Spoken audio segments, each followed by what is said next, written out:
Shalom, Bapak Ibu Saudara yang terkasih. Haleluya. Pagi hari ini saya akan membagikan renungan firman Tuhan ya, yang saya kasih judul Cinta Dunia. Tetapi sebelum itu saya akan minta Pak Ivan ya, Mas Ivan untuk membantu saya karena hari ini nanti akan mungkin sedikit banyak kita akan membaca firman atau membuka kitab suci kita, karena ada beberapa ayat yang perlu kita baca, Bapak Ibu Saudara yang terkasih. Oke, kita langsung saja ya. Kita akan buka di dalam 1 Yohanes 2 ayat yang ke-15 sampai 17. Mas Ivan ada mic? Atau mau langsung saja? Oke.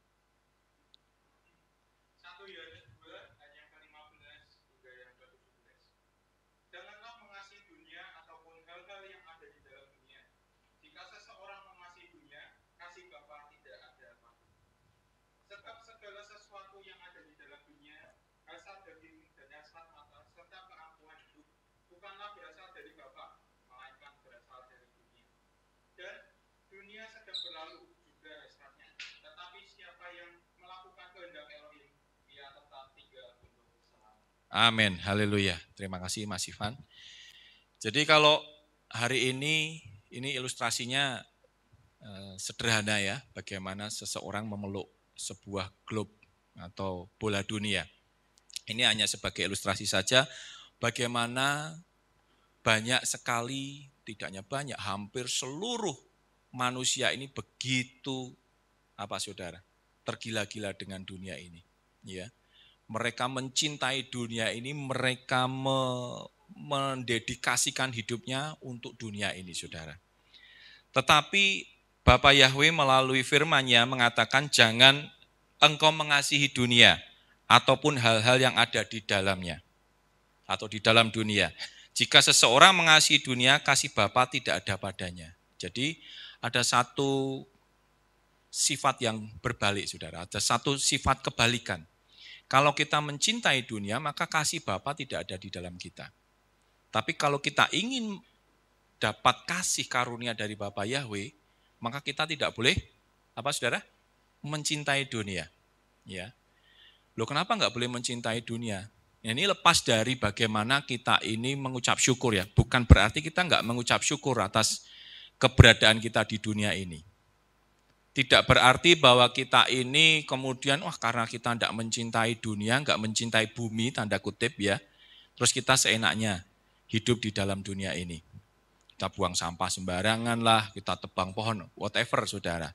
Bukan itu maksudnya.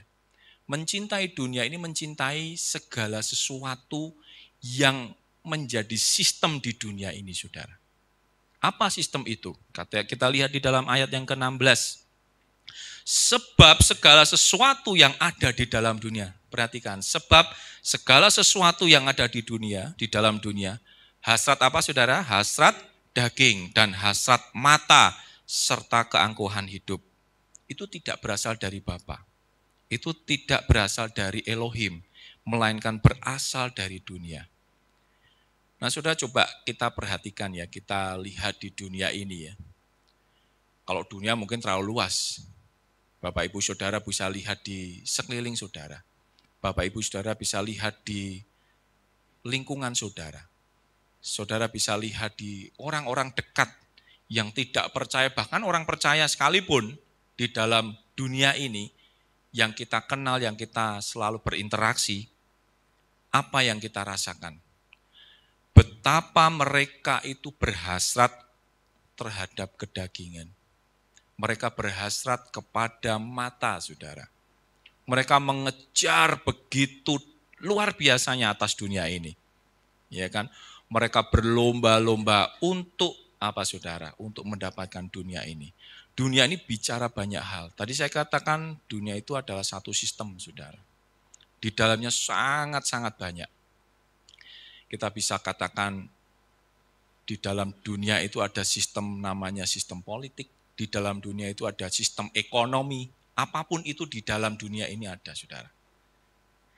Dan sistem-sistem itu yang bekerja di dalam dunia ini, saya katakan sangat berlawanan dengan kehendak Elohim. Sangat-sangat berlawanan dengan kehendak dan kasih Bapa Yahweh saja. Nah saudara, kenapa saya bisa katakan itu? Karena kalau kita lihat ya, yang tadi saya katakan, Bapak Ibu Saudara bisa lihat di dunia, saudara bisa lihat saudara, tetangga kanan kiri kita, orang-orang yang ada di lingkungan kita, pekerjaan kita, tidak banyak ya, tidak sedikit orang yang benar-benar itu, saudara, mengejar, berambisi mendapatkan dunia begitu dahsyat. Ya, sampai mungkin harus menghalalkan segala cara, tanda kutip saudara. Ya, di dunia pekerjaan mungkin juga langsung saudara, mengorbankan temannya, kan banyak ya. Kemudian melakukan tindakan-tindakan misalnya harus melakukan tanda kutip pencurian yang tersistematis, korupsi katakanlah gitu, hanya untuk mendapatkan dunia. Ketika sudah mendapatkan harta banyak, dia mungkin bisa punya kesombongan, ya, dia akan bangga bahwa dia orang yang kaya raya. Ini dulu ya Pak Nino pernah mengajak saya waktu itu untuk urusan Keilat ya Pak Sino, kita ke pengacaranya dari saudara Pak Nino. Ya, waktu itu kita berkenalan di rumahnya di Ngalian ya Pak ya, kalau tidak salah ya, di Ngalian ya. Ya. Kita datang ke sana, kemudian ya kita bernegosiasi lah saudara ya. Kita sampaikan maksud hati kita terhadap Keilat ini ya, terhadap bangunan fisik Keilat ini. Kemudian orang ini, si lawyer ini gitu ya, berkenalan dengan saya. Kemudian ditanya, Bapak bekerja di mana? Oh, saya bekerja di ini, gitu, di Jakarta. Oh, saya juga punya teman ini, yang dari perusahaan yang sama dengan saya, maksud saya, dengan Bapak. Gitu. Oh ya, siapa Pak? Gitu kan. Karena waktu itu dengan kalimat yang sedikit nyinyir gitu, dia katakanlah gini, ya udah dibayarin aja ini sama adiknya Pak Nino, duitnya pasti banyak, ya kan, karena bekerja di perusahaan ini, tanda kutip gitu ya. Terus saya langsung balik, saya bilang, oke, Bapak bilang punya teman di perusahaan sama dengan saya, siapa namanya Pak? Saya mau telusur. Karena orang yang benar-benar dia bekerja dengan jujur, dia tidak akan pernah mengambil sesuatu yang bukan haknya, bukan miliknya. Kalau Bapak katakan, oh ya dia bekerja di perusahaan yang sama dengan Bapak, orangnya kaya sekarang. Saya bisa pastikan 100% orangnya korup. Saya bisa pastikan, saya mau telusur. Diam langsung dia Pak. Sebutkan namanya, saya akan telusur, saya laporkan Pak. Saya akan laporkan ke internal audit. Kalau memang benar dia bisa punya harta yang besar, yang banyak. Nah, Bapak Ibu Saudara, di pekerjaan saya, di lingkungan pekerjaan saya, banyak, tidak hanya 1, 2, banyak sekali seperti itu, saudara. Bahkan, ya bisa saya katakan, di kondisi perusahaan yang saat ini sangat terhimpit ya. Karena apa? Karena mungkin Bapak Ibu sudah dengar ya, kebijakan pemerintah yang akan mengurangi anggarannya, itu berdampak sangat luar biasa ke kami. Sehingga apa? Sehingga kami mulai melakukan efisiensi. Begitu luar biasa saudara melakukan efisiensi. Tetapi di tengah-tengah efisiensi itu masih ada orang-orang yang mencoba mencari celah untuk mendapatkan keuntungan pribadi. Masih ada loh saudara. Saya mau sebutkan juga satu kasus gitu ya. Ini hanya untuk renungan saja saudara. Saya juga baru tahu dari teman-teman saya. Kalau ada satu kasus hukum ya yang bersinggungan dengan masalah korup ya atau tindakan yang melawan hukum di bidang korupsi, itu bukannya malah dibantu untuk diselesaikan atau enggak, malah dijadikan lahan untuk mencari uang lebih saudara. Karena apa? Caranya bagaimana modusnya? Saya baru tahu ini saudara. Ya, seseorang yang merasa kenal nih dengan aparat gitu ya. Dia bilang begini, nanti saya bantu Pak.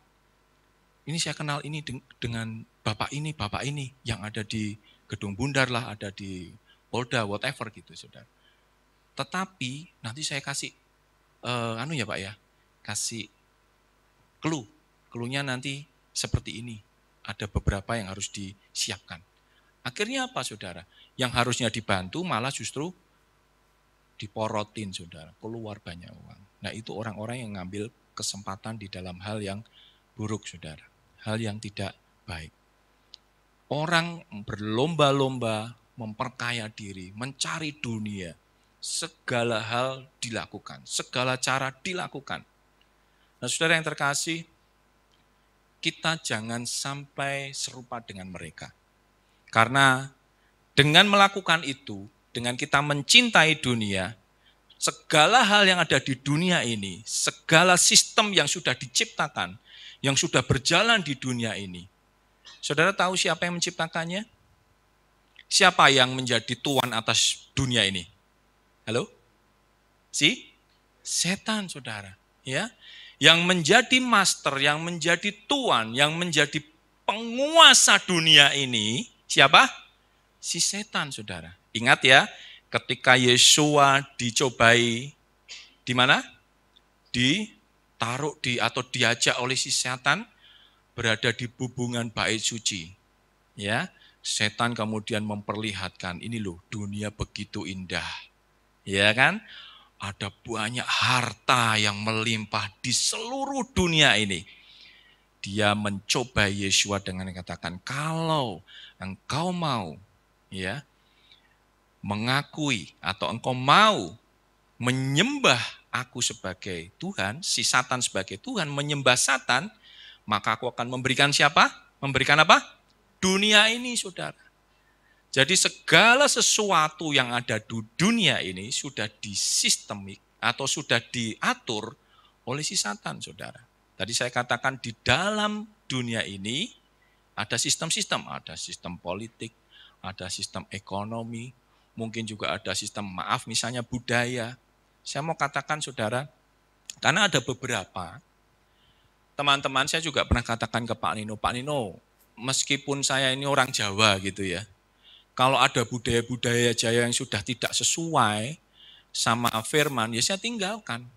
Nah, saya pernah sharing ke Pak Nino waktu itu, saya ketika beribadah di Jakarta, saya beribadah di salah satu kehilat juga. Cuma saya merasa tidak sejahtera. Karena ketika waktu itu mengundang salah satu hamba Tuhan atau salah satu pembicara, itu maaf ya, saya mungkin harus menyampaikan ini secara terbuka. Masih membenarkan, ya, memvalidasi, melegitimasi budaya-budaya leluhur, katakanlah misalnya nih tahun baru Cina, ya, dengan beberapa ayat firman Tuhan yang dicari untuk mendukung itu masih boleh melakukan ini, melakukan itu, yang menurut saya itu sudah tidak sesuai. Akar Ibrani atau akar iman kita berasal dari Ibrani, ya sudah kita ikuti saja, bukan budayanya, bukan halakahnya, ya, tetapi bagaimana Tuhan itu membentuk kita mengikuti akar iman kita, saudara. Ya kita ikuti. Saya katakan Pak Nino, aku nek wis sudah ikut Tuhan atau ikut Bapak Yahweh, meskipun budaya-budayanya ini masih ada di lingkungan kita, ya sudah tak ikutin Pak, gitu kan. Bahkan ketika saya menikah dengan istri saya sudah tidak pakai budaya Jawa, saudara, ya nasional aja, sudah selesai pulang. Tanya Pak Nino. Orang yang tahu bagaimana saya menikah, saudara, saya menikah pemberkatan dari kehilat, waktu itu diberkati Bu Heri. Ya pulang aja, nggak ada upacara apa-apa, saudara. Tidak ada acara apa-apa, selesai. Itu. Ya kalaupun kami mengucap syukur, waktu itu kami cuma bagi-bagi aja, sudah tidak ada acara apa-apa. Apakah saya kemudian jadi sakit, kualat, gitu ya? Gue nggak ngikutin leluhur, ya kan? Gue kualat. Apakah saya seperti itu? Tidak. Saya tetap diberkati, saya tetap disertai oleh Bapak Yahweh. Amin. Saya mau katakan ini supaya apa, saudara? Supaya kita itu jangan lagi dekat-dekat gitu loh, saudara. Dengan dunia ini. tadi, budaya itu juga sistem yang sudah dibentuk oleh si Satan, saudara. Makanya ketika para murid ini, dia tidak cuci tangan, langsung ngambil roti, ditegur kan sama oleh orang-orang Farisi waktu itu. Wah, ini murid-murid Yesua ini enggak taat nih sama hukum Tuhan ini. Ya, hukum yang sudah berjalan beratus-ratus tahun sejak zaman Mose. Mereka makan asal makan, ya kan? Tidak cuci tangan. Pernah saya dulu jelaskan di dalam renungan sebelumnya bahwa itu halakah, itu budaya, ya kan? Dan itu tidak menjadi dosa bagi kita.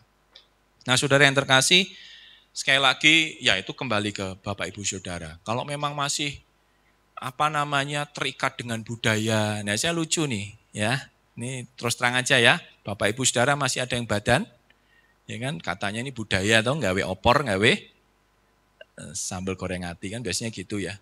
Tinggalkan saudara. Kalau menurut saya sudah tinggalkan. Ya. Toh tidak akan terjadi apa-apa untuk kita, saudara. Selesai ya selesai, gitu. Kita nikmati saja. Dan saya tidak pernah merayakan itu, saudara. Ya. Apakah saya kemudian menjadi sakit, kemudian saya tidak diberkati? Tidak. Istri saya itu tahu, kalau tiap lebaran saya keluar dari rumah. Karena malas saya untuk melakukan hal-hal yang sifatnya budaya. Di dalam dunia tadi, saudara, banyak sekali sistem yang sudah dibentuk. Politik apalagi, sudahlah. Ya, kalau kita bicara politik, hari ini kawan, besok lawan. Besoknya lagi kawan lagi, kan gitu kan. Mereka senang melakukan ini, tapi orang-orang yang di bawahnya ini yang kemudian dirugikan, saudara. Itu politik. Ekonomi apalagi, jangan tanya, saudara. Ekonomi saat ini begitu dahsyatnya, saudara. Ya, dahsyat dalam hal apa? Dalam hal yang sangat buruk. Ekonomi lesu kan, saudara, sekarang. Oh, enggak di Indonesia saja, ini di dunia. Lusa kemarin Donald Trump baru saja mengumumkan penerapan tarif, saudara, atas ekspor impor. Jadi beberapa negara termasuk Indonesia ada di dalamnya, saudara. Dia memberlakukan penyesuaian tarif karena ada namanya defisit perdagangan antara Amerika dan negara-negara tersebut. Amerika lebih banyak impor ketimbang mereka ekspor. Sehingga karena defisit ini, Donald Trump memutuskan untuk memberlakukan tarif. Sehingga barang-barang impor atau ekspor dari Indonesia, ekspor dari China, ekspor dari Singapura dikenakan tarif yang besar. Tujuannya apa? Sebenarnya baik. Kenapa? Karena dia ingin membangkitkan ekonomi Amerika sendiri. Dia akan membangkitkan industri-industri yang ada di Amerika. Yang biasanya barangnya impor, ambil dari negara luar, dia mau mengembangkan. Industri-industri yang akan muncul lagi di dalam Amerika. Karena barang impor pun jadi mahal kan gitu. Tetapi efeknya apa? Efeknya barang menjadi sangat mahal sekarang di Amerika. Di Indonesia sendiri industrinya sudah tidak lagi bisa ekspor. Di Indonesia seperti apa? Karena tidak bisa ekspor, pabrik di Indonesia tutup, PHK lagi. Besar loh saudara, efeknya. Ini hanya dari sisi penerapan tarif, belum ekonomi yang lain. Kalau kita lihat saudara morat-marit, kemarin saja ketika diumumkan beberapa peristiwa gitu ya, langsung indeks harga saham gabungan turun, anjlok saudara. Dan kemarin ketika Donald Trump mengumumkan tarif baru, ya tarif impor, langsung harga saham dunia langsung turun saudara, langsung jatuh semua. Investor sudah langsung menarik uangnya, enggak mau lagi deh saya. Contoh gini ya, saya punya uang nih, ada pabrik, saya mau investasi. Pabrik ini karena bisa ekspor ke Amerika. Wah, kalau nggak bisa ekspor, kena tarif, barang nggak laku. Kalau nggak laku, ngapain saya tanam modal? Saya tarik dong modal saya simpen dulu, saya tahan dulu. Akhirnya apa saudara? Perdagangan menjadi lesu. Karena investasi ditarik, orang-orang kemudian produksi turun ya. Kalau produksi turun, mungkin juga langsung ada PHK. Mungkin tidak seketika PHK, sebagian dulu saudara. Nah ini yang terjadi dengan perusahaan saya, tempat saya bekerja sekarang. April ini nanti sudah ada gelombang PHK pertama. Ya karena apa? Karena sudah ada kebijakan-kebijakan yang tidak mendukung industri kami. Tidak ada lagi infrastruktur yang dibangun. Selesai sudah, saudara. Kami bekerja di infrastruktur. Kalau infrastrukturnya nggak dibiayai, mau makan apa? Kan gitu. Industrinya sudah tidak ada. Nah saudara, sistem-sistem ini yang kita hidupi di dunia ini diciptakan oleh Satan, sudah diciptakan oleh setan. Dan kita hidup di dalamnya dan kita masuk di dalamnya, kita mengikutinya. Tetapi kata firman Tuhan, jangan pernah mengasihani atau mengasihi dan mencintai yang ada di dalamnya. Ya, ada yang orang begitu cintanya sama dunia, saudara ya. Ada orang yang hidupnya hanya berdagang saham saja. Wah, saya kalau saham, main saham langsung saya cuan, dapat duit banyak. Ya boleh-boleh aja saudara, tetapi itu jangan jadikan itu menjadi sesuatu yang kita andalkan saudara. Tetap mengandalkan siapa? Bapa Yahweh. Karena kalau kita mencintai dunia, otomatis, ini firman Tuhan katakan, karena berkebalikan, oposit saudara ya, bahwa kasih Bapa Yahweh tidak akan pernah ada di dalam kita. Kalau kita mencintai dunia, otomatis saudara. Karena ketika kita mencintai dunia, ya, golek duit, lupa sama Tuhan kan? Lama-lama Tuhan tidak ada di dalam diri kita.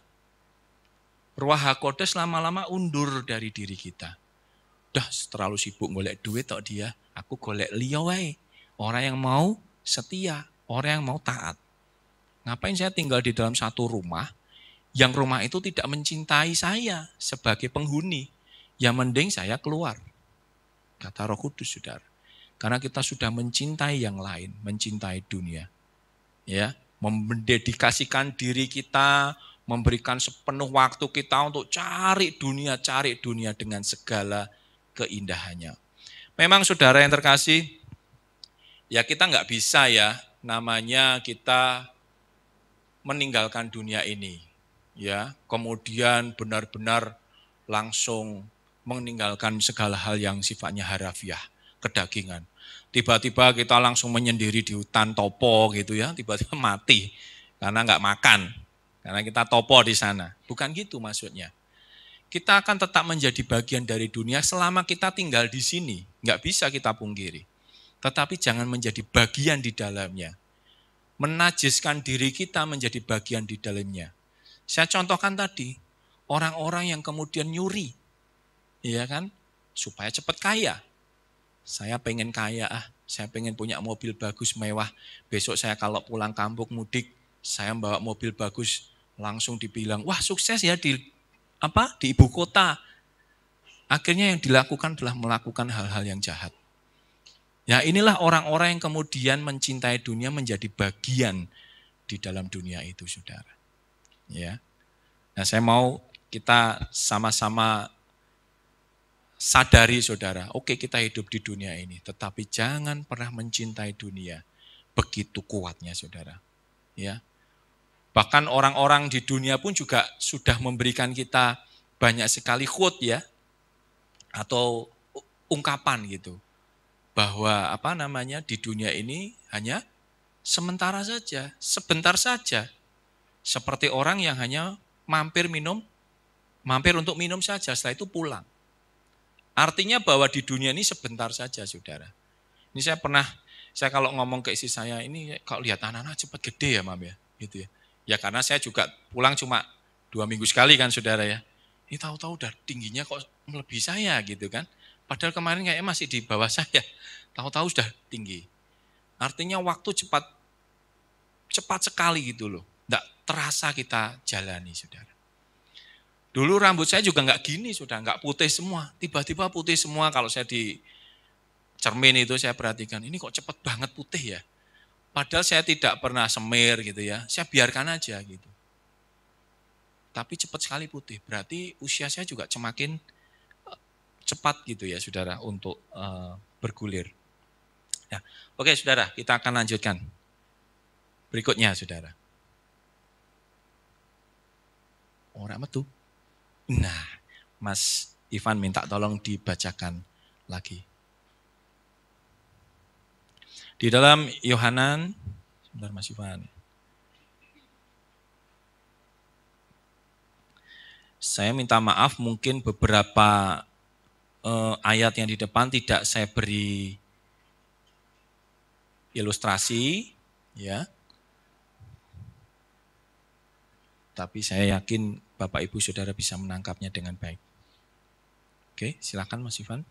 Yohanes 15 ayat yang ke-19. Sekiranya kamu berasal dari dunia ini, tentu dunia akan mencintai miliknya sendiri. Namun karena kamu bukan berasal dari dunia, melainkan aku telah memilih kamu dari dunia. Sebab itulah dunia membenci. Haleluya. Nah saudara, kalau kita kadang merasa, golek gawean angel gitu ya, golek duit angel. Ya saudara, saya mau katakan bahwa karena kita nggak dari di dunia ini saudara. Kita tidak berasal dari dunia ini. Dunia itu akan mencintai miliknya sendiri gitu loh saudara. Miliknya sendiri. Miliknya dia siapa? Ya orang-orang yang mau masuk di dalam dunia itu. Yang mau mengejar dunia. Ya orang-orang yang tadi mencuri, orang-orang yang kemudian melakukan perbuatan yang tidak benar hanya untuk mendapatkan dunia. Dia akan mencintai orang-orang seperti itu. Jadi tidak heran kok dipikir, iki wong sugih, saya sugih gitu ya. Ini orang ini kayak nggak benar, tapi kok hidupnya kayaknya. Nah ini sama seperti pemazmur yang pernah gundah hatinya, ya gundah gulana hatinya. Lihat Tuhan, orang-orang fasik yang ada di luar sana, badannya gemuk-gemuk, dia tidak pernah kelaparan. Ya, kita juga kadang mikir seperti itu ya. Ini orang nggak pernah ikut Tuhan gitu ya. Kemudian hidupnya juga sudah jelas lah bahwa dia hidup itu untuk si jahat, hidupnya malah diberkati luar biasa. Ya karena mereka adalah milik dunia ini. Sementara kita yang tidak berasal dari dunia ini dan dipilih oleh Bapa Yahweh, dipilih oleh Tuhan Yesua, maka Tuhan katakan bahwa dunia akan membenci kita. Ya. Tetapi saya tidak katakan Bapak Ibu Saudara mesti kudu urip sing menderita di dunia. Enggak gitu, tidak begitu konsepnya. Karena Bapa Yahweh juga menjanjikan kepada kita, dia akan menyediakan yang kita perlukan. Amin. Jangan sampai kekurangan saudara. Ya. Karena ada beberapa orang atau beberapa pengajaran yang salah menerjemahkan. Ada yang mengatakan bahwa uang adalah akar kejahatan. Benar enggak saudara? Oh benar ya? Salah ya? Benar atau salah? Bukan uangnya akar kejahatan, tetapi apa? Cinta uangnya saudara, bukan uangnya. Cinta uangnya yang akar kejahatan. Nah saudara yang terkasih, saya tidak mengatakan bahwa kalau ikut Tuhan pasti urepe sengsara. Urepe miskin, ya kan? Terus kita kemudian bercermin kepada kehidupan Tuhan Yesua. Loh, saudara yang terkasih, kira-kira nih menurut saudara, Tuhan Yesua itu selama hidup di dunia ini kaya apa miskin? Selama pelayanan dia loh, kaya atau miskin? Kaya atau miskin saudara? Kaya loh saudara. Loh kok bisa? Kok bisa tahu kalau Yesua kaya? Bahwa Yesua itu punya duit. Taunya dari mana? Dia itu punya treasurer. Treasurer itu kalau di dunia akuntansi atau di dunia keuangan itu treasurer itu yang pegang duit. Bendara. Siapa dia? Yudas saudara. Artinya apa? Bahwa Yesua sendiri itu tidak hidup berkekurangan.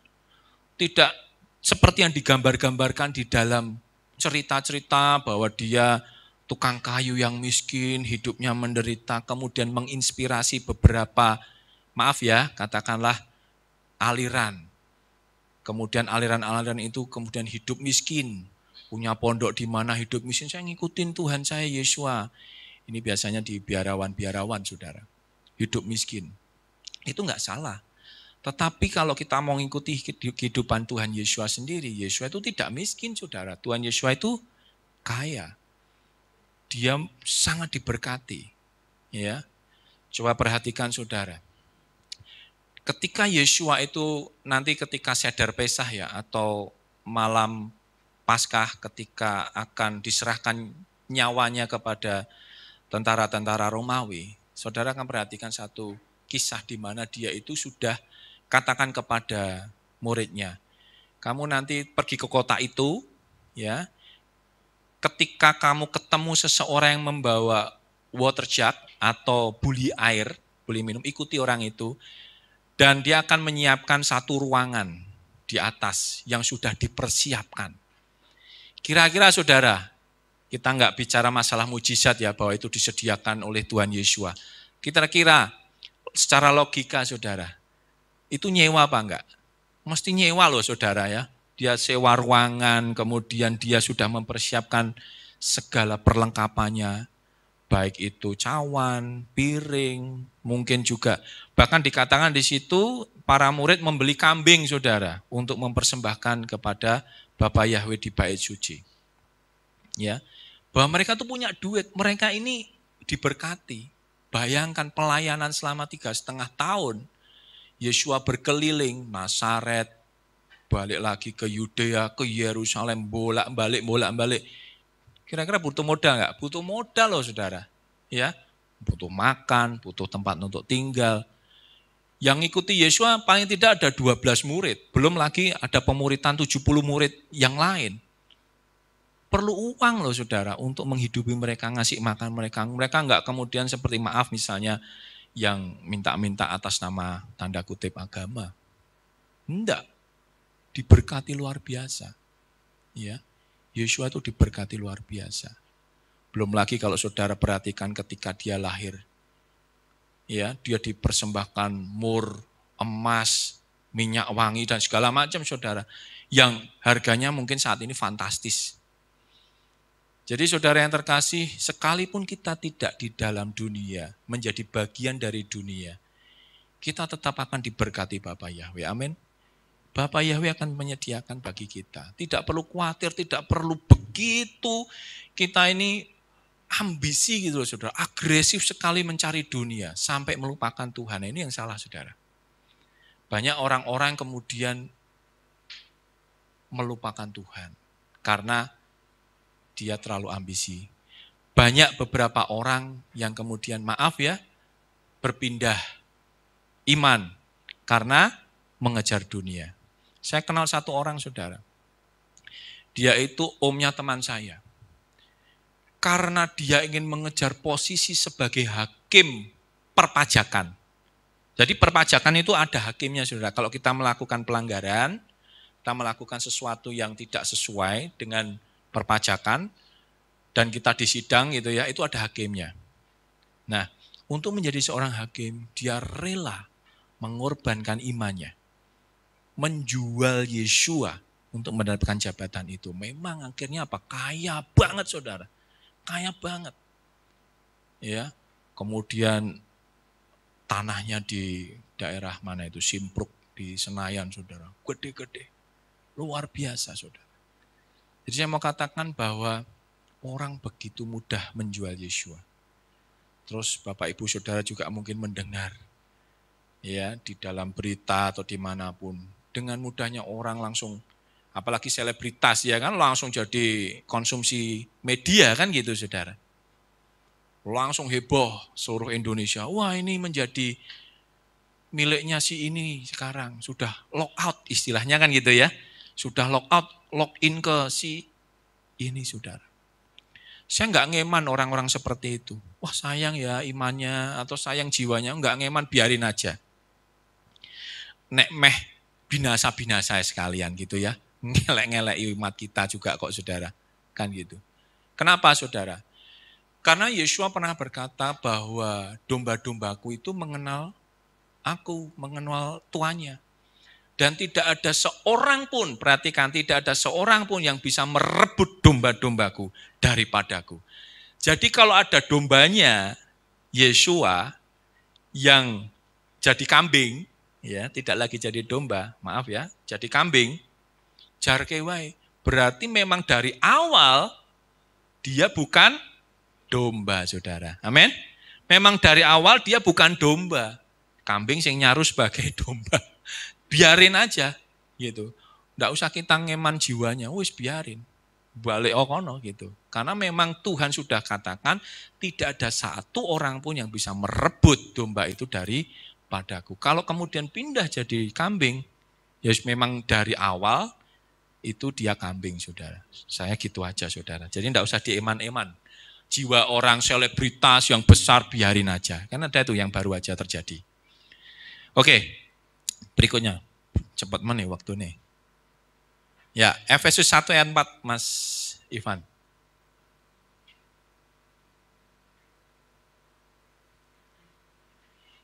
Efesus 1 ayat yang keempat.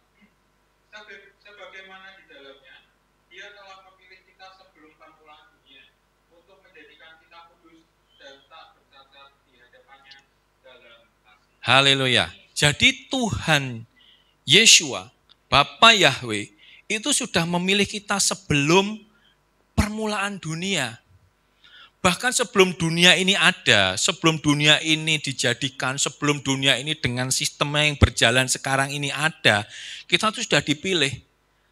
Terus kalau kita jadi umat pilihannya ditetapkan, diletakkan di dalam dunia, kok kita malah ngikuti arusnya dunia ini, mengikuti yang namanya sistemnya dunia ini, ya salah toh saudara. Ya enggak? Wong kita itu dipilih, bahkan sebelum dunia itu ada. Kita sudah dipilih. Nama kita sudah ada. Wajahnya itu sudah Tuhan rancang. Oh kayak gini. Mbak Eko kayak gini nih. Nanti saya kasih nama Eko. Nah wajahnya seperti ini. Itu sudah dirancang sedemikian rupa. Tetapi jangan kemudian kita malah masuk di dalam dunia. Menjadikan najis diri kita masuk di dalam dunia.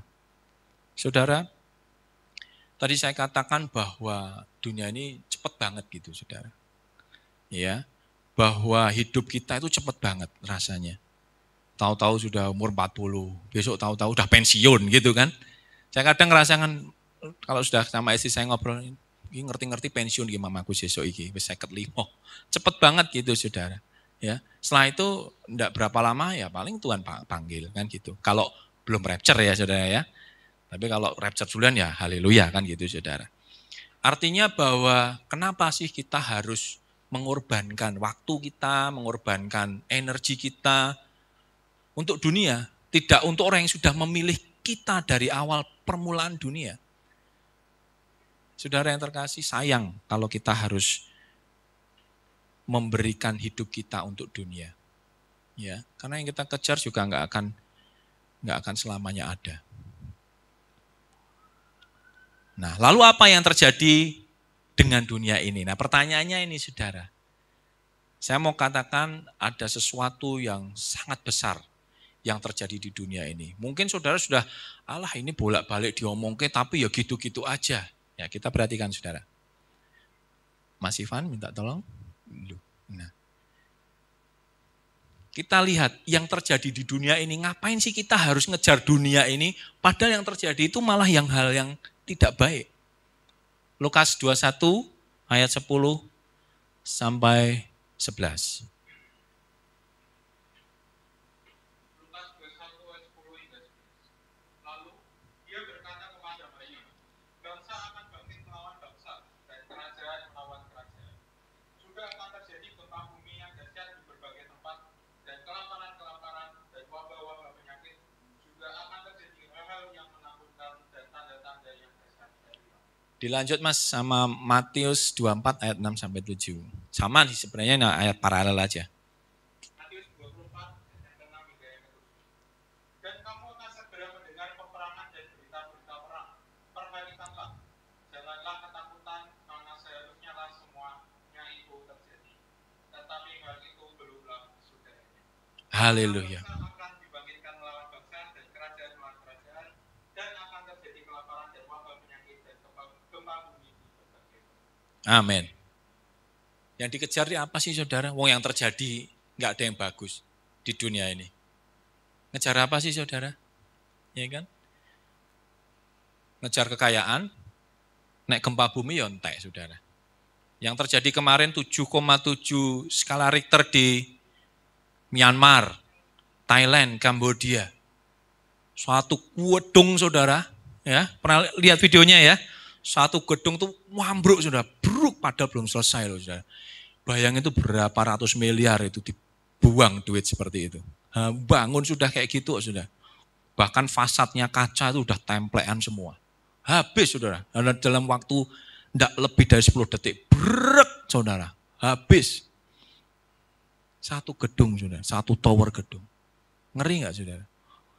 Dan perkiraan korbannya yang di Myanmar saja, Myanmar tok itu 10.000 jiwa meninggal ya. Dia keburukan rumah, keburukan kuil, segala macam saudara. Artinya harta yang mereka kumpulkan gitu ya, yang sudah mereka investasikan kan, duitnya mereka cari begitu luar biasa, kepala buat kaki, kaki buat kepala, hancur. Apa sih yang dicari saudara? Gempa bumi. Nah sekarang sudah perhatikan, di dunia ini juga sekarang sudah mulai banyak perang loh saudara. Dimulai dari Israel, ya kan? Israel tanggal 7 Oktober 2023 kan diserang itu oleh Hamas. Ya, banyak 1.000 lebih orang meninggal. Belum termasuk yang di-kidnap atau yang diculik saudara. Belum lagi yang ada di Ukraina dengan Rusia. Saudara, kalau saya lihat di Twitter ya, perang antara Ukraina dan Rusia itu ngeri loh saudara. Jangan dikira yang perang kan luar negeri, kita kan enggak, kita tenang-tenang aja. Lu jangan salah, lu itu bisa merembet ke kita. Karena apa? Karena kita sudah masuk di dalam BRICS. Ya, kita bukan lagi non-blok loh, kita sudah masuk di BRICS. Satu blok baru yang terdiri dari Brasil, Rusia, India, China, dan South Africa. Kita masuk di dalamnya. Bukan tidak mungkin. Yang kita dulu bilang, wah kita Indonesia itu non-blok, tidak ngeblok mana-mana. Sekarang ikut di BRICS. Bukan tidak mungkin kita akan terlibat di dalam perang. Kalau perhatikan di Twitter saudara, ya perang dengan Rusia, antara Rusia dengan Ukraina ngeri loh. Ini ada orang saudara, sudah kecepit di parit, karena namanya perang itu kan pakai parit-parit ya untuk ngumpet kalau ada tembakan gitu ya. Udah ngumpet di parit, udah nyerah nih ya. Wes udah dia tinggal sendirian di parit itu karena anak buahnya sudah banyak yang mati. Entah anak buahnya entah temannya ya. Itu pakai drone saudara. Drone kecil itu. Ya. Drone itu sekalian kamera, sekalian bom. Drone-nya itu langsung cus gitu. Jeleng. Mati saudara. Perang itu ngeri loh. Ya. Dan itu sekarang terjadi di mana-mana.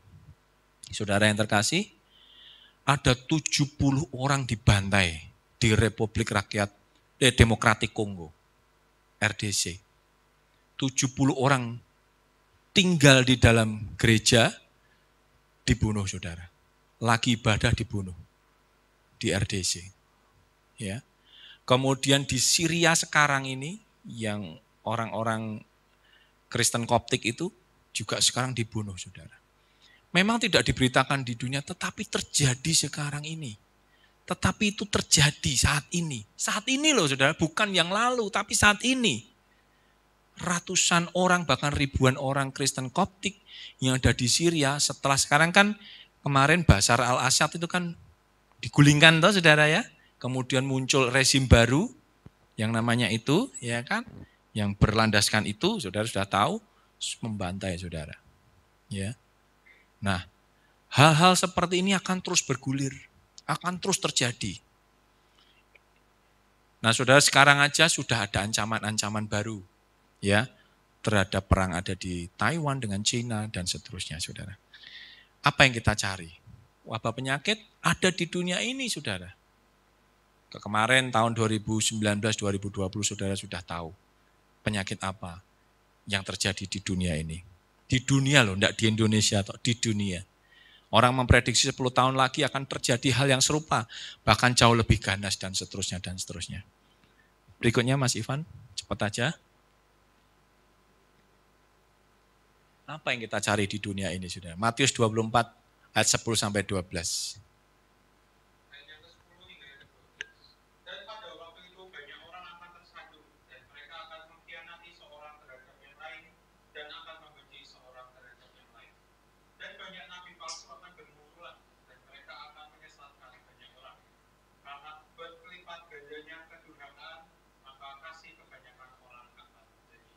Haleluya. Banyak orang berkhianat. Muncul kebencian-kebencian satu dengan yang lain. Dan yang terparah adalah tindakan kejahatan, kedurhakaan itu semakin meningkat, saudara. Semakin memuncak, tidak ada lagi kasih. Saudara perhatikan dong, sekarang orang gampang dengan gampangnya membunuh orang, ya kan? Sedikit-sedikit berita, hampir tiap hari itu ada aja berita pembunuhan, loh, saudara. Hampir aja. Orang sudah tidak sayang nyawa lagi. Itu di dunia ini baru di Indonesia. Belum yang ada di seluruh muka bumi ini, saudara. Begitu mengerikannya, apa yang kita cari? Kalau saya pengen segera meninggalkan dunia ini, saudara. Ya, sungguh pengen segera rapture kalau saya. Karena apa? Sudah mengerikan tinggal di dunia ini. Nggak ada yang merasa aman. Bahkan ya, mungkin saya sendiri sempat terpikir ya, iya mending kabur ya ke Indonesia. Kan gitu, saudara ya. Pernah terpikir seperti itu. Sudah tidak kondusif ini. Ya, kejahatan merajalela, orang-orang dengan mudahnya membunuh orang, gitu kan. Kayak nggak ada hukum gitu loh di dunia ini. Berikutnya Mas. 2 Timotius 3 ayat 1 sampai 4.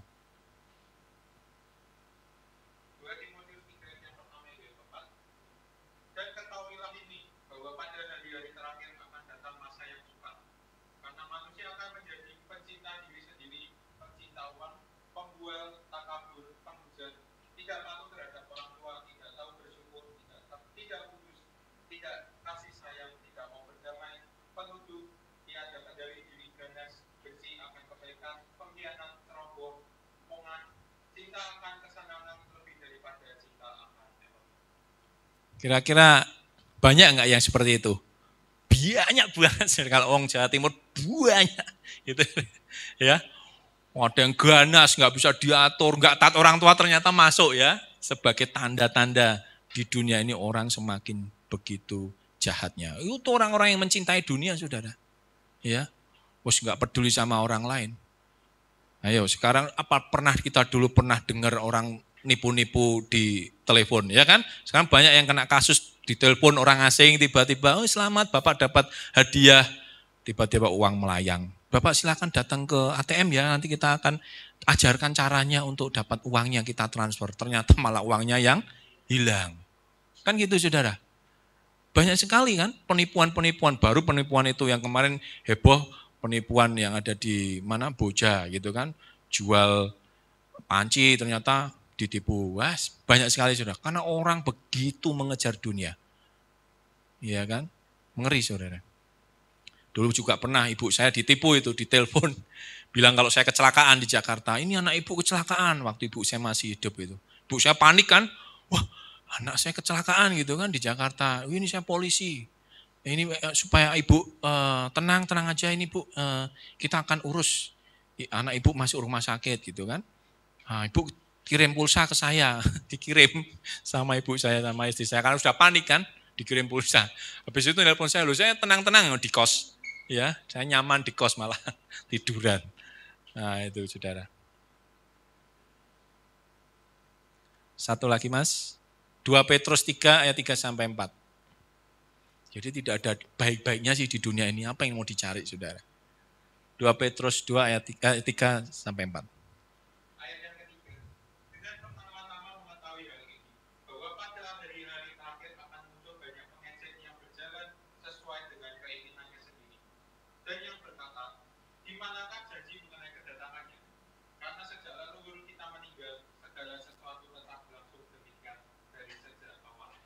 Nah, saudara, perhatikan satu lagi tanda di dunia ini yang semakin mengerikan.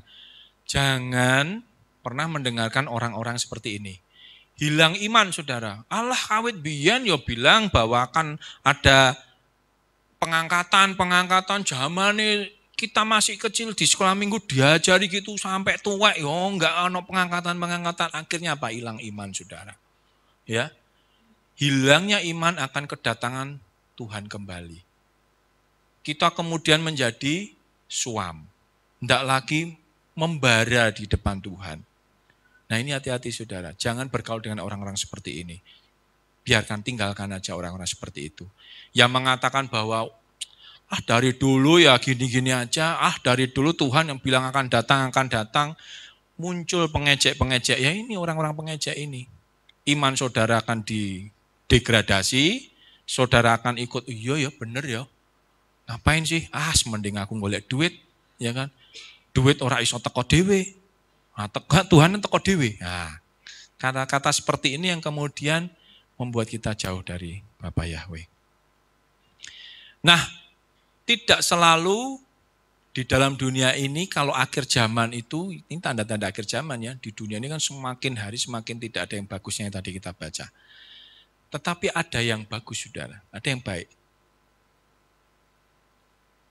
Nah, minta tolong Mas, Matius 24 ayat 14. Matius 24 ayat 14. Dan Injil kerajaan ini akan diberitakan ke seluruh dunia sebagai kesaksian bagi semua bangsa. Dan kemudian akan datang ke surga. Haleluya. Jadi sebelum Tuhan jemput kita, penginjilan itu akan terjangkau, akan menjangkau seluruh dunia ini. Amin. Artinya saudara, di luar dari perkara-perkara yang buruk tadi yang ada di dunia yang saat ini sedang terjadi loh. Dan akan semakin parah nanti hari demi hari. Hari demi hari akan semakin parah saudara. Ya. Tetapi ada hal yang baik. Di mana penginjilan itu akan semakin menjangkau saudara. Ini tandanya setelah itu baru kesudahan segala sesuatunya. Semua orang akan mendengar berita sukacita. Apa itu? Bahwa Yesua Sang Mesias itu adalah juru selamat yang hidup. Itu saudara. Ya, ada hal yang positif. Nah, saya mau katakan juga satu hal saudara, sebelum saya lupa. Mungkin sekarang ini yang ada di dunia ini yang menurut kita baik ini ya, teknologi kan gitu. Itu juga sistem yang diciptakan oleh setan loh saudara. Kalau saudara perhatikan dulu waktu kita belajar tentang kitab, siapa namanya? Yang itu Pak, yang diangkat oleh Bapak Yahweh enggak? Itu siapa Pak? Henok, kitab Henok, selali. Nah, di situ kan diungkapkan bahwa manusia bisa memiliki pengetahuan membuat senjata, membuat ini, membuat itu kan dari siapa? Dari malaikat ya, malaikat yang jatuh. Sama halnya saudara dengan teknologi yang sekarang.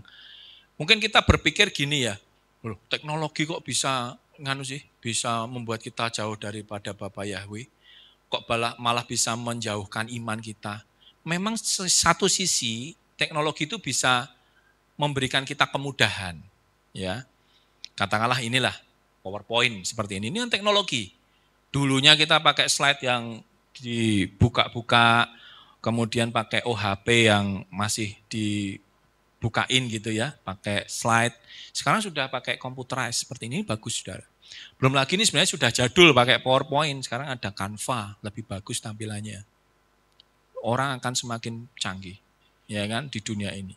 Salah satu yang paling sekarang viral itu kan adalah namanya AI atau Artificial Intelligence. Saudara perhatikan, kalau saudara pakai AI, ya, saya nggak katakan AI jelek, tapi hati-hati menggunakan AI. Ada satu saya lihat di dalam YouTube atau Reels gitu ya. Ada seseorang menggunakan ChatGPT. ChatGPT itu kan satu aplikasi yang yang dimotori menggunakan artificial intelligence. Dia bisa mikir sendiri gitu saudara. Jadi sudah kayak orang gitu, orang hidup gitu, tapi punya pengetahuan yang luar biasa. Orang ini bertanya kepada ChatGPT, siapa, kalau dia pakai bahasa Inggris, who is Jesus ya, siapa Yesus itu, atau siapa Yeshua, gitu kan. Ini bahasa Inggrisnya, jadi kalau kita terjemahkan ya siapa Yeshua itu. Bapak Ibu Saudara, kita sangat tercengang dengan hasil yang dikeluarkan oleh ChatGPT. Apa yang dikatakan? Bahwa Yeshua itu hanyalah seorang nabi. Bahwa Yeshua itu bukan Elohim. Bahwa Yeshua itu hanya sekedar utusan. Bahwa Yeshua itu hanya seorang manusia biasa.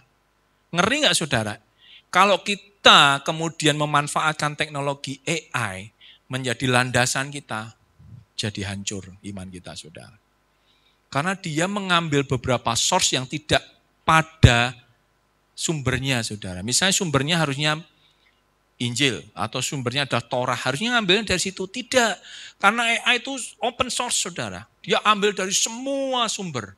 Sumber agama lainnya diambil, sumber referensinya buku ini diambil kemudian dibuat konklusi atau satu ya semacam summary gitu, saudara.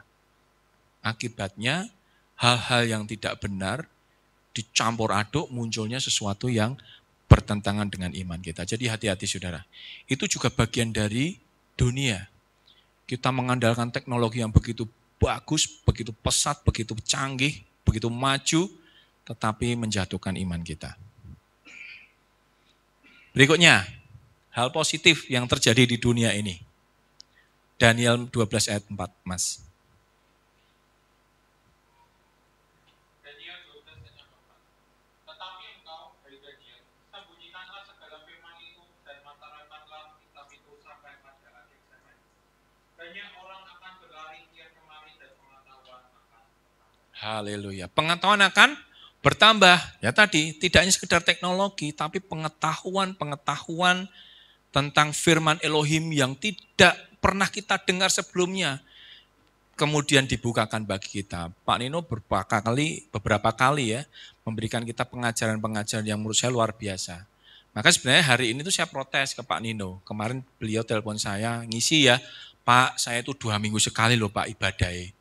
Karena seminggunya yang kosong saya di Jakarta saya online.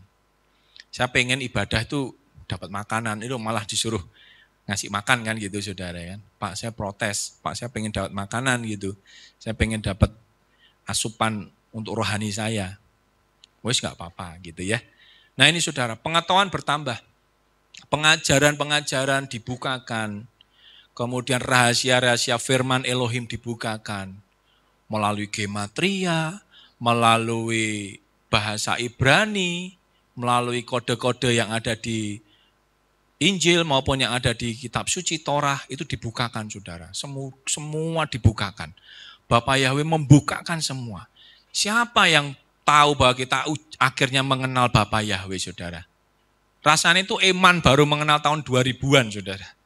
Coba kita mengenal dari dulu gitu kan. Tidak perlu drama sama seperti sekarang ini. Kita harus beradu argumen dengan saudara-saudara kita yang seiman saudara. Nah saudara yang terkasih, ini, di dunia ini, di akhir zaman ini, yang semakin hari semakin maju, pengetahuan memang semakin maju. Pengetahuan bertambah-tambah, tetapi rahasia-rahasia juga ikut ditambahkan. Rahasia-rahasia yang dibukakan juga semakin ditambahkan oleh Bapak Yahweh. Berikutnya Mas, Matius 24 ayat 34. Perhatikan ini saudara, ini penting ini.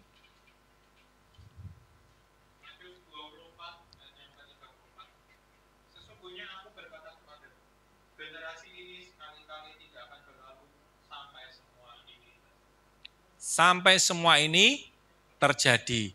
Di dunia ini sebelum semuanya itu terjadi, nubuatan-nubuatan digenapi. Tidak akan ada yang meleset bahwa nubuatan akan digenapi, saudara. Semua akan digenapi oleh Bapak Yahweh. Termasuk kedatangan dia yang kedua kali. Kalau tadi di ayat sebelumnya bahwa akan ada pengejek-pengejek mengatakan, Allah dari dulu sejak leluhur kita ngomong kedatangan, datang. Sampai orang ngeramal tahun ini, ngeramal lagi. Ini bahkan yang ramalan terakhir ini tanggal 8 April, saudara. Nanti kedatangan Yesua. Ya kan? Orang ramal begitu karena berharap, mengharapkan, mengimpikan bahwa akan digenapi nubuatan itu. Tetapi percayalah, itu pasti digenapi, saudara. Nubuatan tentang apa yang akan digenapi? Tidak hanya nubuatan-nubuatan tentang kedatangan Yesua, nubuatan-nubuatan yang ada di dalam kitab para nabi, tetapi nubuatan-nubuatan tentang Israel, saudara. Kita masuk ke dalam Yeremia 31 ayat 33. Minta tolong Mas Ivan. Yeremia 31 ayat yang ke-33. Tetapi ini akan menjadi perjanjian yang aku ikat dengan keluarga Israel setelah hari-hari itu. Firman Yahweh. Aku akan meletakkan Torahku di dalam batin mereka dan aku akan menuliskannya di dalam jantung mereka. Dan aku akan menjadi Elohim melalui mereka dan mereka akan menjadi. Haleluya. Saudara, nubuatan Bapa Yahweh yang akan digenapi, yaitu Dia memberikan perjanjian baru dengan siapa? Keluarga Israel. Dan perjanjian itu tidak akan pernah dapat dihancurkan, unshakable saudara. Ya, undestructible. Perjanjian itu akan terus ada, perjanjian itu akan digenapi oleh Bapa Yahweh. Dan kita menjadi bagian dari keluarga Israel, saudara. Ya, kita menjadi bagian dari keluarga Israel. Kita akan lihat nubuatan-nubuatan apa yang akan terjadi bagi bangsa Israel. Ya, jadi kalau tadi di dunia ini kita lihat yang sudah kita baca sebelumnya, begitu dahsyatnya kejahatan, dahsyatnya kerusakan, dahsyatnya sistem yang sudah berjalan begitu dalam di dalam dunia ini, tapi kita lihat juga saudara, apa yang terjadi di dunia ini terhadap keluarga Israel. Dikatakan keluarga Israel, kenapa enggak dikatakan Israel saja ya? Kenapa dikatakan oleh firman Tuhan keluarga Israel? Karena Tuhan tahu akan banyak orang-orang goyim yang akan percaya Yeshua dan menjadi bagian dari perjanjian itu, saudara. Ini ada beberapa ayat, kita akan buka satu-satu, saudara. Ini yang terjadi, saudara, atas Israel. Ini tidak berbicara hanya kepada Israel harafiah, tidak hanya berbicara kepada Israel jasmani, tetapi Israel rohani, yaitu saudara dan saya. Kita buka yang pertama, kelahiran negara atau bangsa Israel di dalam Yesaya 66 ayat 8. Mas Ivan. Yesaya 66 ayat 8. Siapakah yang telah mendengar hal seperti ini? Siapakah yang telah melihat hal seperti ini? Apakah bumi akan dilahirkan dalam sehari? Apakah suatu bangsa akan dilahirkan dalam seketika? Sebab ia telah memberikan sakit. Ya, Sion telah melahirkan anak. Sion telah melahirkan anak-anaknya. Dilahirkan dalam waktu 1 hari. Israel itu lahir 14 Mei 48, saudara. 14 4 Mei ya, lupa saya. 14 Mei 1948, setelah terjadi peperangan, saudara. Ya, setelah 1 hari sebelum mandat Inggris atau British Mandate itu berakhir. Mereka mendeklarasikan satu negara. Secara harafiah, secara jasmani, mereka berdiri sebagai suatu bangsa yang merdeka, berdaulat, saudara, yaitu Israel. Tetapi bagi kita sebagai orang-orang Israel rohani, orang-orang Israel yang sudah dientenkan, kata Pak Nino, ke dalam pokok zaitun yang besar, yang utama, yaitu bangsa Israel, kita juga menjadi lahir baru, menjadi bangsa baru. Itu digenapi oleh Bapa Yahweh, amin. Itu digenapi untuk setiap kita, saudara. Itu nubuatan bagi kita. Kemudian yang kedua, saudara, kembalinya orang Yahudi ke tanah Israel. Yesaya 11 ayat 11 sampai 12. Ayat yang ke-11, dan akan terjadi pada hari itu, Elohim akan menggerakkan api tangannya untuk kedua kalinya, untuk memulihkan sisa umatnya yang tertinggal, dari Asyur dan dari Mesir, dan dari Patros, dan dari Ethiopia, dan dari Persia, dan dari Sineal, dan dari Hamat, dan dari pulau-pulau gelap. Dan dia akan mengangkat sebuah panji bagi bangsa-bangsa, dan akan mengumpulkan orang Israel yang terbuang, dan akan menghimpulkan orang-orang Yehuda yang terserak dari keempat penjuru. Dari keempat penjuru bumi, Elohim mengumpulkan orang-orang Yehudi dan mempersatukan mereka ke tanah perjanjian yang dulu pernah diperjanjikan. Dan nubuatan ini terjadi sekarang. Terjadi enggak, saudara? Terjadi. Memang pada saat ini, saudara, ya, orang yang tahu, orang-orang Yahudi yang ada di Israel sekarang, yang ada di Middle East itu, Timur Tengah itu, taunya hanya 2 suku yang ada di sana. Ya. Tetapi menurut arkeolog dan menurut para ahli, ya, saudara, ya, gen mereka ini setelah dicek gitu ya, bahwa 10 suku yang menurut mereka hilang itu sebenarnya sudah ada di dalam mereka, karena mereka berasal dari berbagai macam penjuru dunia. Karena memang orang melihatnya Orang Israel yang ada sekarang di Israel itu, orang Yahudi yang ada di Israel itu kan kebanyakan dari Eropa kan gitu saudara ya. Yang ada di Polandia, yang ada di Hungary, yang ada di Austria, yang ada di Jerman, setelah melarikan diri dari Holocaust dan seterusnya. Pada kenyataannya, Elohim mempersatukan mereka tidak hanya berasal dari Eropa, karena berbagai macam isu yang berkembang untuk melawan pendudukan Israel itu adalah, oh ini kan orang Israel yang datang, ini kan orang yang dari Eropa, sebenarnya orang Eropa yang pindah ke sini, ini bukan orang Yahudi. Enggak, saudara. Kalau saudara perhatikan sejarahnya, sekarang ini di Israel, itu dari berbagai macam. Ada orang Yahudi yang ada di Yaman, ada orang Yahudi yang ada di Irak, ada orang Yahudi di Aljazair, saudara. Aljazair itu pada saat sebelum Israel merdeka tahun 48, Aljazair tempat saya dulu bekerja, itu ada 2 juta orang kalau tidak salah. Sekarang itu enggak lebih dari 10.000 atau bahkan 5.000 orang. Sudah aliyah, sudah berpindah dari Aljazair ke Israel sekarang. Apakah orang Yahudinya itu sama dengan orang Yahudi di Eropa? Ya beda, saudara. Bentuknya aja beda kok. Artinya, kalau orang meragukan berapa suku yang ada di Israel, sebenarnya sekarang sudah lengkap, sudah 12-12-nya sudah ada. Sudah ditelusur itu sudah 12-nya sudah lengkap, saudara. Karena ada yang wajahnya memang mirip orang Arab, karena memang tinggalnya lama di, misalnya di Irak, lama tinggal di mana lagi, Yaman, di Yordania. Ya mereka memang terpencar ke seluruh dunia, saudara. Kemudian mereka disatukan, ini terjadi, saudara. Sekarang terjadi. Ya. Bahkan sekarang orang-orang Yahudi yang ada di Afghanistan, setelah Afghanistan ini kan kemarin oleh Joe Biden kan alutsistanya ditarik semua. Tentaranya ditarik, alutsistanya ditinggal, sekarang di bawah kepemimpinan Taliban. Akibatnya beberapa orang Yahudi yang tinggal di situ kan terancam kan gitu jiwanya. Akhirnya ditarik pulang atau dipulangkan ke Israel. Itu juga orang Yahudi yang beda lagi. Rasnya beda lagi. Jadi kalau ditelusur sebenarnya sudah lengkap, saudara. Tidak perlu diragukan lagi. Kemudian yang ketiga, Elohim memberkati tanah Israel. Nah secara rohani, saudara itu diberkati, saudara. Kita baca, Mas Ivan. Yeskiel 36 ayat 8 hingga yang ke-10.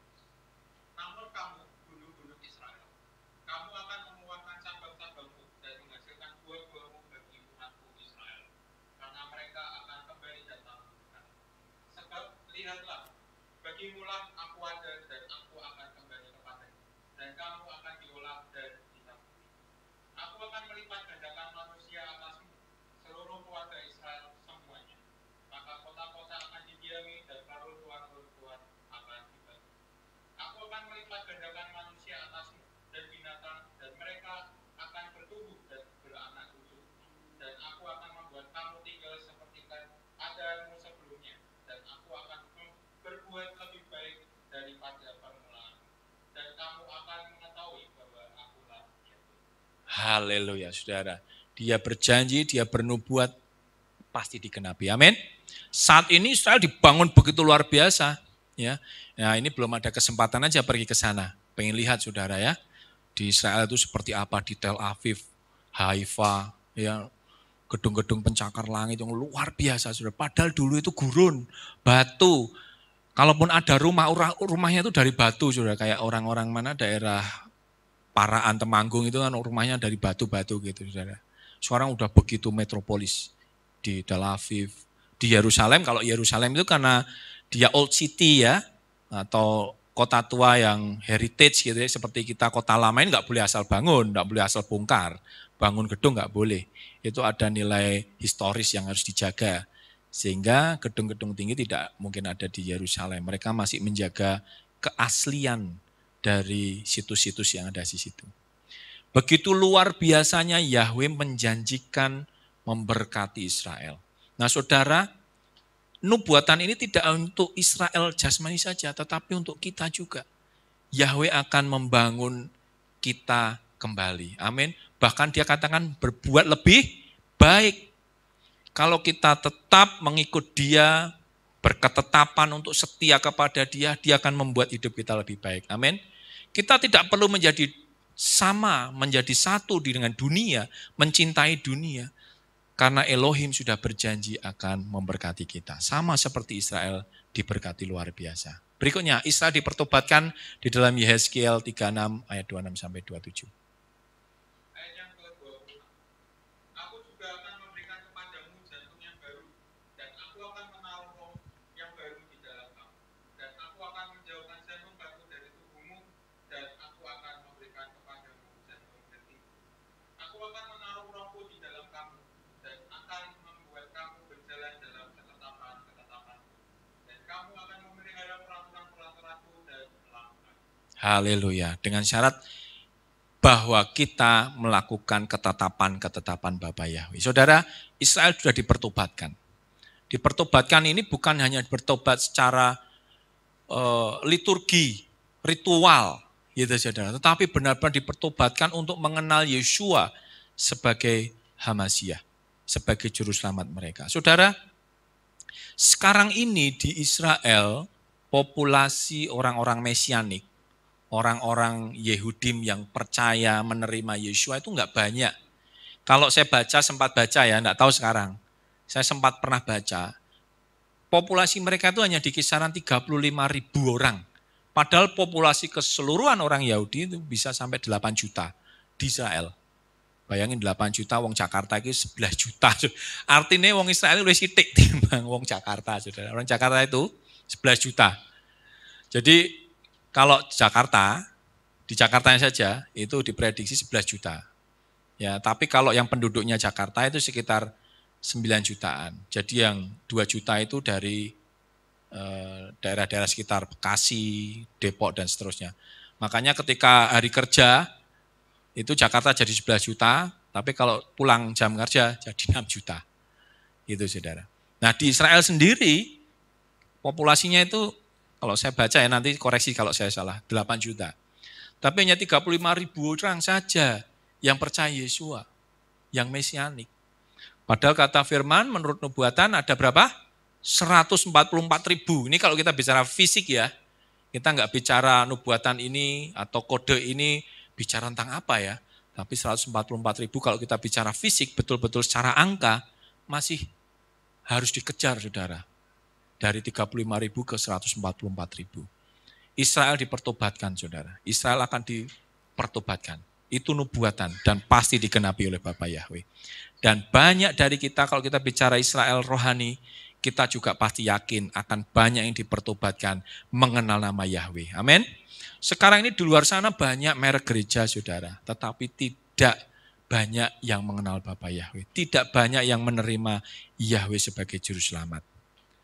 Tugas kita saudara. Ya kalau kita bicara dari tahun 2000 sudah mengenal nama Yahweh, enggak bosen-bosennya sih Pak? Ya enggak bosen karena masih banyak orang enggak mengenal nama Yahweh. Saya kemarin beli kan saudara ya, kaos dari Bapak yang dari Surabaya itu Yahweh Yeshua Love gitu ya. Kemarin saya di Jakarta sama anak-anak saya kemana-mana pakai baju itu saudara. Orang-orang pada ngeliatin kan. Karena Jakarta kalau lebaran itu kan banyak yang kosong, pulang kampung kan. Yang tinggal itu kalau enggak orang-orang Batak di mana? Jakarta ya orang-orang Cindo. Jadi mereka pasti yang percaya dengan Yeshua kan pada ngeliatin kaos saya. Nah ini saudara, intermezzo saja. Artinya bahwa kita meyakini akan banyak orang akan dipertobatkan. Orang Israel rohani akan dipertobatkan. Berikutnya, Israel diberkati oleh Goyim di dalam Roma 11 ayat 25-26. Ayat yang ke-25. Sebab aku tidak ingin kamu tidak mengetahui rahasia ini, saudara-saudara, supaya kamu jangan menganggap bijaksana terhadap dirimu sendiri, bahwa kekerasan jantung dari sebagian Israel telah terjadi sampai pada penggenapan bangsa-bangsa lain juga. Dan dengan demikian seluruh Israel akan diselamatkan, sama seperti yang telah tertulis. Dia yang membebaskan akan datang dari Sion, dan dia akan menyingkirkan kefasikan dari Yakub. Haleluya. Nah saudara, percaya tidak, orang-orang Yahudi yang sekarang mesianik percaya kepada Yeshua, itu enggak ujuk-ujuk, justru mereka percaya itu jadi orang-orang goyim loh saudara. Saya pernah baca di dalam saya pernah lihat YouTube-nya ya, seorang pastor gitu ya. Ini pastor ini bagus. Saya suka karena dia tidak tidak seperti kalau di Amerika itu bilangnya pastor Mammon ya, atau pastor uang yang punya jet pribadi, mansion yang besar, bukan. Namanya John MacArthur, namanya sama kayak saya saudara. Keren gitu ya. Nah, di dalam pengajaran dia, itu saya baca di dalam komen-komennya, itu beberapa orang Yahudi loh saudara. Saya sangat kagum dengan pastor MacArthur. Saya seorang Yahudi yang bertobat. Juga berikutnya yang lainnya, saya seorang Yahudi. Namanya memang karena ada nama Cohen. Cohen itu kan kalau di Amerika kan seperti Cohen Gadol ya, keturunan dari Imam Harun. Memang namanya sudah ada nama marganya itu saudara. Jadi kalau nanti imam-imam yang akan ditunjuk untuk bait suci yang ketiga itu ya harus yang punya marga Cohen. Itu dia menyebutkan bahwa ya saya bertobat menerima Yeshua Sang Mesias karena pengajaran Bapak ini. Artinya banyak orang-orang Yahudi percaya Yeshua justru dari orang goyim saudara. Bukan mereka ujuk-ujuk tiba-tiba langsung percaya dengan Yeshua. Enggak. Justru dipertobatkan, diinjili oleh orang-orang goyim. Seperti kita ini. Jadi kalau besok bisa punya waktu, diberkati Elohim, berarti Bapak Yahweh bisa ke Israel, kita nginjil ke sana saudara. Ya. Nah kalau bicara secara rohani apa? Israel diberkati oleh goyim. Israel diberkati, Israelnya kita. Goyim ini orang-orang di luar sana. Jadi jangan saudara khawatir. Berkat Tuhan itu tidak selalu datang dari orang yang seiman. Orang yang enggak percaya, orang goyim bisa memberkati kita, amin. Makanya tidak perlu ngejar dunia sedemikian rupa saudara. Berikutnya yang keenam. Amos 9 ayat 14-15.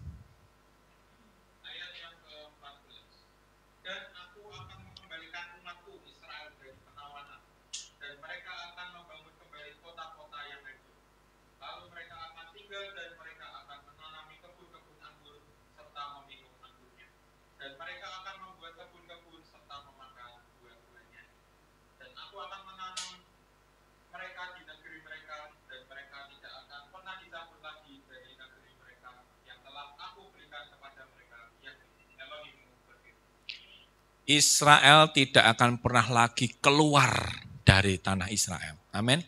Israel tidak akan pernah lagi mengalami pembuangan. Tidak akan lagi mereka terserak ke seluruh dunia. Mereka tidak akan ada lagi di Irak. Mereka tidak akan ada lagi di mana-mana. Mereka hanya akan tinggal di Israel. Mereka disatukan di sana. Elohim menyatukan mereka di tanah yang diperjanjikan. Tidak akan ada lagi pembuangan. Secara rohani kita juga tidak akan lagi dibuang di dalam satu peristiwa yang membuat kita ini menderita. Maka saudara, saya bukan berarti begini, kalau saudara menyanyikan lagu-lagu rohani yang melankolis gitu, enggak boleh. Ya boleh-boleh aja. Tapi jangan terus saudara ini menghayati terlalu, terus nangis, teletokan gitu ya. Wah hidupku begini gitu kan. Nyanyi berkali-kali kau menolong, ya lo ditulung terus sama Tuhan. Enggak selesai-selesai hidup kita saudara. Ya. Artinya apa? Bahwa kita selalu ada di pembuangan, terus jaluk ditulung, jaluk apalagi diangkat, besoknya ke gereja atau ke keilat gitu lagi. Saudara, berarti saudara masih ada di dalam pembuangan penderitaan. Bebaskan hidup saudara, amin. Percaya bahwa engkau sudah diberkati. Sekalipun engkau enggak menjadi serupa dengan dunia, sekalipun engkau enggak menjadi bagian dari dunia, Yahweh memberkati. Tadi sudah janjinya gitu kok saudara. Yahweh memberkati engkau. Berikutnya, yang terakhir, Zakaria 12 ayat 2-3.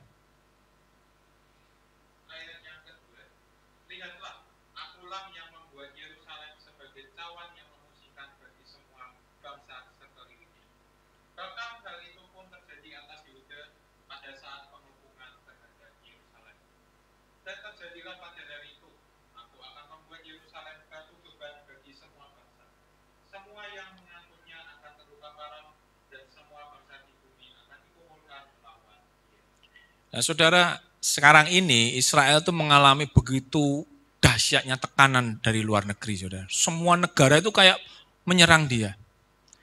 Tidak hanya negara-negara Arab loh, ya.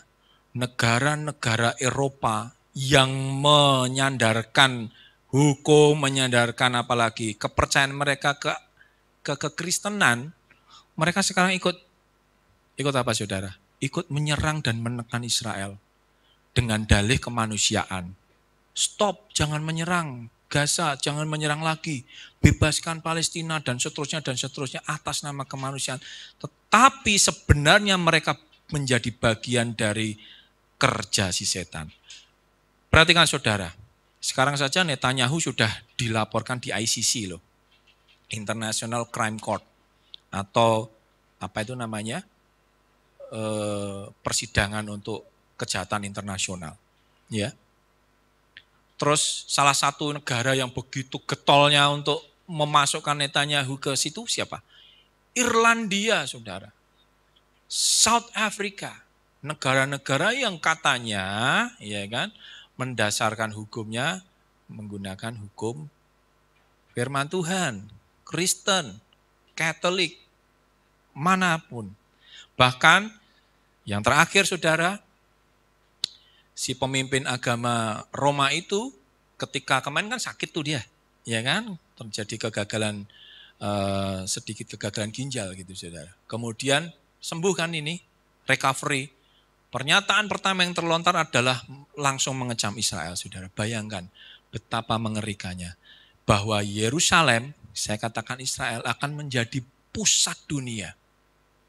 Bahkan ada satu ilustrasi disebutkan bahwa hanya satu-satunya negara di muka bumi ini yang membela kedaulatannya justru dipersalahkan. Kan gitu, saudara. Kan tujuannya dia hanya ingin menyelamatkan orang-orang yang diculik kan, saudara. Ada ratusan orang yang masih diculik, yang sekarang ada di Gaza. Masih diculik, saudara.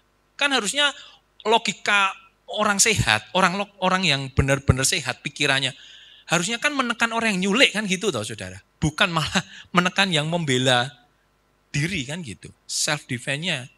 Orang yang logikanya sehat, ya harusnya yang dibela itu orang yang self defense dong. Dia itu kan menyerang supaya dapat warganya dibalikin. Kan gitu. Ada aksi, ada reaksi kan gitu, saudara. Tetapi yang dilakukan oleh bangsa-bangsa ini, mereka menekan.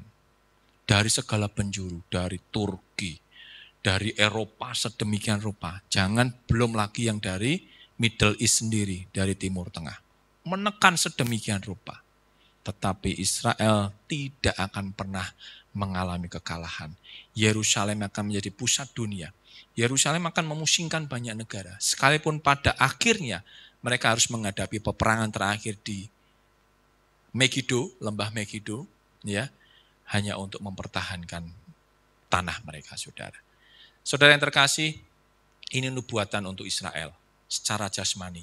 Tetapi untuk Israel rohani kita, ini juga bisa terjadi, saudara. Nubuatan-nubuatan ini akan digenapi dan pasti digenapi oleh Bapa Yahweh. Sepanjang kita mencintai Dia, mengasihi Dia dan tidak mencintai atau mengasihi dunia. Dan berjalan sesuai ketetapan-ketetapan Dia. Amin. Amin. Bapa Yahweh memberkati.